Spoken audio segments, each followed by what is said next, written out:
പ്രവാസികളായ നികുതിദായകർ വിദേശത്തെ ആസ്തി വെളിപ്പെടുത്തണമെന്ന കേന്ദ്ര ആദായ നികുതി വകുപ്പിന്റെ നിർദ്ദേശത്തിൽ സാധാരണക്കാരായ പ്രവാസികൾക്ക് ആശങ്ക വേണ്ടെന്ന് ടാക്സ് വിദഗ്ധർ. എന്നാൽ വർഷം 182 ദിവസത്തിൽ കൂടുതൽ ഇന്ത്യയിൽ തങ്ങിയ പ്രവാസികൾ വിദേശത്തെ ആസ്തി വെളിപ്പെടുത്തേണ്ടി വരും. ഇന്ത്യയിൽ ബാങ്കുകൾ സാധാരണ സേവിങ്സ് അക്കൗണ്ട് നിലനിർത്തുന്ന പ്രവാസികളും ഇക്കാര്യത്തിൽ ജാഗ്രത പാലിക്കണമെന്നുമാണ് വിദഗ്ധർ പറയുന്നത്. കഴിഞ്ഞ മാസം 28 മുതലാണ് വിദേശത്തെ ആസ്തി വെളിപ്പെടുത്തണമെന്നാവശ്യപ്പെട്ട് വിവിധ രാജ്യങ്ങളിൽ ബിസിനസ് രംഗത്തുള്ള പ്രവാസികൾക്ക് കേന്ദ്ര ആദായ നികുതി വകുപ്പിന്റെ SMS ഇമെയിൽ സന്ദേശങ്ങൾ ലഭിച്ചത്.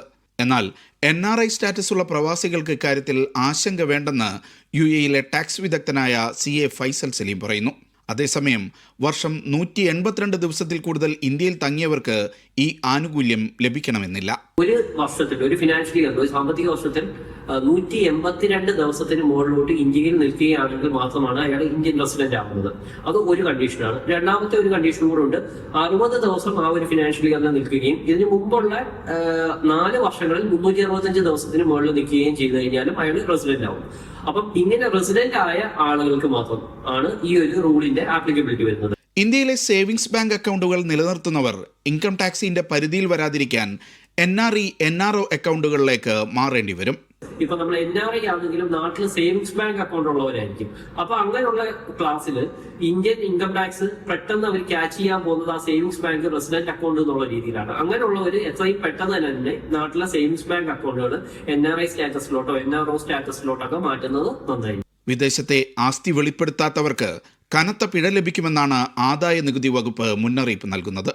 ഫോറിൻ അസറ്റ്സ് മാത്രമല്ല, ഫോറിൻ സോഴ്സ് ഓഫ് ഇൻകവും ഫോറിൻ അസറ്റ്സും രണ്ടും ഡിസ്ക്ലോസ് ചെയ്യേണ്ട ആവശ്യമുണ്ട്.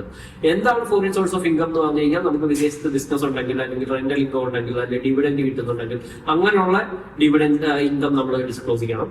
Foreign assets foreign bank account ആവാം, ഫോറിൻ ബിസിനസ് ആവാം, അല്ലെങ്കിൽ ഫോറിൻ കമ്പനിയിലെ ഷെയർസ് ഹോൾഡിംഗ് ആവാം. ഇങ്ങനെയുള്ള എന്ത് അസറ്റ്സ് ഉണ്ടെങ്കിലും നമ്മൾ ഇൻകം ടാക്സിൽ ഡിസ്ക്ലോസ് ചെയ്യണം. ആ ഡിസ്ക്ലോഷർ നമ്മൾ നേരത്തെ ഇൻകം ടാക്സ് ഫയൽ ചെയ്യുന്ന സമയത്ത് ചെയ്തിട്ടില്ല എന്നുണ്ടെങ്കിൽ 31 ഡിസംബർ 2026 മുമ്പ് നമ്മളത് അപ്ഡേറ്റ് ചെയ്യാനാണ് പറയുന്നത്. അത് ചെയ്തിട്ടില്ല എന്നുണ്ടെങ്കിൽ അതൊരു ക്രിമിനൽ ഒഫൻസ് ആയിട്ട് വരും. ഇന്ത്യയിലും വിദേശത്തും ബിസിനസ് നടത്തുന്ന പ്രവാസികളിൽ പലർക്കും ആദായ വകുപ്പിന്റെ SMS ലഭിച്ചത് നിരവധി പേരെ ആശങ്കയിലാക്കിയിരുന്നു. Media 1 Dubai.